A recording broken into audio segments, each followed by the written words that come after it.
As I stepped into this fog-soaked British forest, I felt the air tighten. Something ancient was hiding under this mist, and today, I was going to find it. Locals say no one comes here anymore, but treasure hunters like me, yeah, we're built different. Risk just feels like another part of the journey. The deeper I hiked, the heavier the fog got. It almost felt like the forest didn't want me to be here. And then, I found it. A stone entrance, buried in roots and mud. An entrance that shouldn't exist. I cleared the soil off an old slab. My hands were shaking. This was it, the rumored lost tomb of a royal English noblewoman. As I stepped inside, the temperature dropped instantly. My breath felt like smoke in the dark. The walls, oh man, the walls were carved with royal symbols. The kind you only see in museums or legends. I kept walking, each step echoing like I was waking something up below me. The first chamber opened up, filled with artifacts. Tiny pieces of a life once drenched in luxury. But what caught my attention was that massive wooden door ahead, engraved with the symbol of the English crown. When I pushed it open, a cold gust hit me, like the tomb was exhaling after centuries. And there it was, the main hall, silent, still, waiting. Right in the center, a beautifully carved wooden coffin. This was her resting place. But then I turned left, and my heart nearly stopped. Gold, silver, precious stones everywhere. And sitting atop a velvet cushion, a golden crown with a massive diamond, easily worth over $1 million. I couldn't believe what I was seeing. Centuries of royal wealth, just sitting there untouched. My heartbeat was so loud it echoed off the stone. This wasn't just treasure. This was history staring back at me. I moved closer, every step crunching on dust older than my entire future. The carving on the walls showed her light, power, nobility, and a destiny buried under layers of forgotten stories. But even with all this beauty, something felt wrong. The air was too still, too heavy. I checked my gear, tightened my gloves. I knew I was going deeper, and deeper meant danger.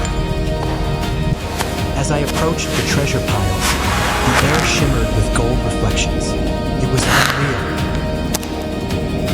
I picked up a silver goblet of pure craftsmanship, worth a fortune, but priceless historically. And that diamond crown? I swear I could feel its value in my bones. That thing could buy a mansion in LA. But treasure never comes without risk, and the deeper I looked, the more unstable the tomb felt. A soft rumble rolled under my feet, like something shifting deep underground. I froze. Dust drifted from the ceiling. That's never a good sign in a place like this. Instinct kicked in. I backed away from the treasure pile slowly, careful not to trigger anything. And then, boom, a distant crack echoed through the hall. The tomb was waking up. Right there, I knew it. I had minutes, maybe seconds, before this entire place came down on me. The ground vibrated again, harder this time. That wasn't imagination. The tomb was collapsing. I turned toward the exit, but the fog-like dust made it almost impossible to see. I had to move fast. One wrong step and this royal grave would become mine too.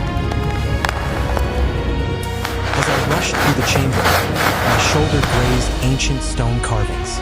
I didn't even dare look back. A loud crack snapped above me. I ducked, just in time, as a chunk of ceiling smashed into the floor. My adrenaline spiked, survival mode fully on. Treasure didn't matter now. Getting out alive did. I sprinted down the hallway as the dust chased behind me like a sandstorm from the underworld. The narrow passage ahead looked unstable, but it was the only shot I had. I squeezed through, scraping my backpack on jagged stone. The whole wall groaned like it was breathing. And then, another explosion of rock behind me.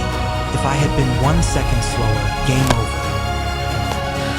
I crawled under a fallen beam, dirt raining down my neck.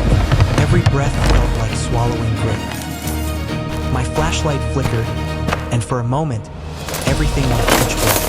That was the scariest second of my life. When the light came back, I saw a small opening at the end of the corridor, maybe a way out. But the ground beneath me cracked again, sending a shockwave up my legs. The tomb wasn't done trying to bury me. I threw myself forward, diving toward the opening with everything I had left. I crawled into the tight passage, rocks scraping my arms. The whole tunnel felt like it could collapse at any second. The air was thicker here, hot, dusty, impossible to breathe. Every inhale felt like breathing through a dirty rag. My knees slammed against stone as I pushed forward, inch by inch. No space, no comfort, just survival. A deep rumble rolled beneath me again. This one felt different, closer. I pressed my ear to the stone. I swear, I could hear layers of rock shifting. That's a nightmare sound when you're underground. I forced myself not to panic. Panicking in a tunnel this tight, that's how people get stuck forever. Suddenly, dust exploded in my face. A section of ceiling cracked open right behind me. I didn't think, I just moved. Pure instinct, pure fear. I dragged myself forward like my life depended on it. Because it did. My helmet scraped the ceiling, sparks flying. The tunnel was closing in on me. Literally. That's when I saw a faint light ahead. Dim but real. Hope. I clenched my teeth, pushing past the burning muscles and smashed knees. Just a few more feet. A rock the size of my head crashed behind me, shaking the whole passage. Too close. Way too close. I felt the shockwave hit my spine. My hands were trembling, but I kept moving. As I reached the end of the crawl space, fresh air hit my face. Cool, cold, beautiful. I pulled myself out of the tight tunnel, coughing hard, but relieved. I wasn't free yet, but I was closer. I pulled myself out of the tight tunnel, coughing hard, but relieved. I wasn't free yet, but I was closer. I stood up slowly, brushing the dust off my jacket. My legs felt like jelly, but I had to keep moving. The corridor ahead was twisted and uneven, like the earth itself was trying to swallow this place whole. My flashlight cut through the darkness, revealing broken pillars and ancient carvings collapsing under their own weight. That's when I realized this wasn't just a tomb, it was a massive underground complex. Every inch of it was packed with history and danger. One misstep could be the last. I ran my fingers over an old royal emblem carved into stone. Even through the dust, I could feel its power. But admiring history would have to wait. Another rumble shook the ground, stronger than before. I steadied myself against the wall, heart pounding. The collapse was speeding up. I saw dust breaking loose from cracks above. Not a good sign. That's the tomb warning me to get out. Ahead of me was a long, narrow hallway leading deeper into darkness. No other path. I had to take it. The ground vibrated under each step. The stones felt warm, like friction and pressure were building beneath them. I heard something behind me, like a massive piece of the ceiling giving way. I didn't turn around. I just ran. The corridor funneled into another room, smaller but slightly brighter. I could finally breathe again. I took a second to catch my breath, hands on my knees. My chest felt like it was on fire. But I couldn't stop yet. I told myself, one step at a time, just survive the next minute. That minute was all that mattered. I pushed forward into the next corridor, every muscle in my body begging me to stop, but quitting wasn't an option. The walls tightened around me again, narrow, claustrophobic, like the tomb was trying to squeeze me out or trap me inside. My flashlight beam shook as my hands trembled. I wasn't scared of the dark. I was scared of the silence. A strange echo bounced off the stone. Not a creature, just rocks settling, still terrifying. The air tasted metallic, hot. That's the smell of pressure, of a structure minutes from collapsing. I ran my hand along the wall to guide myself. The carvings were sharp, cold, like touching the past directly. The passage sloped downward. My boots kept slipping on loose gravel, but momentum pushed me forward. And then I stopped dead. A massive crack split the floor. Fresh, deep, and still widening. I tested the edge with my foot. Not stable. If it broke, I'd drop into God knows how deep darkness. I took a breath, stepped back, then sprinted and leapt across. For a split second, I was flying through pure panic. My boots slammed into rock on the other side. I hit the ground hard, but I made it. A shockwave rolled through the tunnel behind me, like the earth was punishing me for surviving that jump. I scrambled to my feet, coughing through a thick cloud of dust. And just ahead, faint and small, I spotted another chamber. Maybe safer, maybe worse. Hard to tell. But I walked toward it anyway. That's what adventurers do. We move forward, even when every instinct says run. I stepped into the chamber, and for a moment, the silence felt almost comforting, like I'd finally outrun the collapse. But that hope disappeared fast. Cracks lined the ceiling like spider webs ready to snap. I kept my eyes on the floor, trying not to trigger anything loose. One wrong step could shake the whole room. I noticed the air moving slightly. Fresh air, coming from somewhere. That meant one thing, an exit. A real exit. And I was going to find it. I followed the airflow to a narrow passage hidden behind a fallen pillar. Tight, dark, but promising. As soon as I stepped inside, dust fell from above. The tunnel didn't welcome guests. I held my breath and moved slowly, feeling the walls pulse with every distant quake. My flashlight revealed claw-like cracks all over the ceiling. This place was seconds away from giving up. A low rumble rolled through the floorboards of the earth itself. Everything around me trembled. I pressed forward faster, even though the tunnel was so tight it scraped my shoulders. Then, bam, a rock dropped right behind me, just inches from my boots. I didn't wait to see what came next. I pushed forward like my life was on turbo mode. The tunnel angled upward, steep, brutal, but it meant I was close to the surface.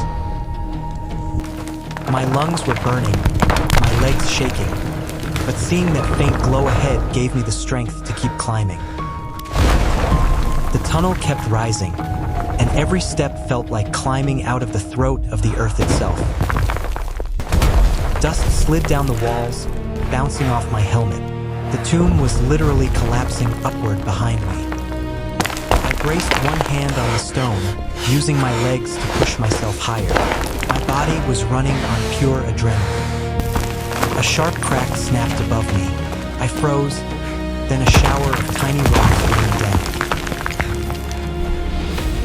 I shielded my face and kept moving. The only safe place left was outside. The tunnel tightened again, forcing me to crawl. My elbows scraped rock, sparks flicking in front of my face. Breathing got harder. The dust felt like it was filling my lungs, grain by grain. I dug my fingers into the dirt and pulled myself upward. Every movement felt like fighting gravity. Then I heard it, fresh wind, a real breeze. That sound was music to my ears. A faint white glow touched the ceiling, fog-like from the forest above. I pushed forward, heart racing. I could smell wet soil, grass, and freedom. But the ground behind me suddenly shook hard enough to knock dust loose from the walls. I didn't look back. I didn't need to. I knew the whole tunnel was about to cave in. So I clawed and kicked my way upward like a wild animal scrambling for daylight. And finally, I saw it, a narrow passage opening to the outside world, framed in fog. My way out. The passage ahead was barely big enough for me to squeeze through, but it was the only direction the air was flowing. I climbed over a pile of rubble, feeling the stones shift under my boots.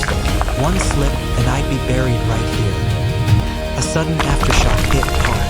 The whole tunnel jerked sideways, throwing me against the wall. I steadied myself, pushing loose rocks aside. My hands were shaking, but I had no choice but to keep going. I crawled into the tightest passage yet. My helmet scraped the ceiling with every inch I moved. The walls pressed close around me. My heartbeat felt louder than my footsteps. Claustrophobia was kicking in hard. Small pebbles started sprinkling onto my helmet. Never a good sign underground. Then a huge chunk broke loose behind me. The impact shook the entire tunnel. That was my cue to move. I burst into a slightly wider pocket of space, grasping, trying to collect myself for just a second. I looked up and saw it, the final ascent shaft. A steep climb, but with daylight flickering at the top. I reached up, grabbing the first stone grip. My arms screamed in pain, but adrenaline made me pull anyway. I planted my boots on the narrow footholds, pushing my body upward one shaky step at a time. A massive stone chunk crashed past my shoulder. If I'd moved 1 second slower, that thing would have crushed me. I climbed faster, faster than I ever have in my life. Every muscle burned. Every breath felt like fire. And then I saw it, full daylight pouring in from the top of the shaft. Freedom was just a few feet away. I stretched my hand up and grabbed the rim of the opening. The cold dirt crumbled between my fingers. With one hard pull, I lifted half my body out of the shaft. Fresh fog-covered air hit my face. I kicked against the stone walls for momentum, praying the edge wouldn't collapse before I got out. I rolled onto the forest floor, soft moss, wet leaves, finally out of that underground nightmare. When I turned back, the tomb entrance was caving in completely, swallowed by dust and fog. I pushed myself backward fast, watching the ground sink where I just climbed out. That was way too close. The hole widened, swallowing rocks, dirt, and hundreds of years of royal secrets. A violent collapse shook the forest floor. It felt like the earth was closing its jaws. I stumbled deeper into the trees, lungs burning, heart racing, but alive. I watched from a distance as the dust finally settled. The tomb was gone, buried forever. I walked deeper into the fog, letting the forest swallow the last traces of danger behind me. I scanned the trees, making sure nothing else was falling apart or chasing me. Silence. Step by step, the fear faded. My mind finally had space to process what I just lived through. I looked up at the canopy above, fog thinning, light breaking through. A reminder, I made it. And as I walked into the white mist, I realized something. I just survived a royal tomb collapse, discovered millions in treasure, and lived to tell the story. Not everyone gets an adventure like that.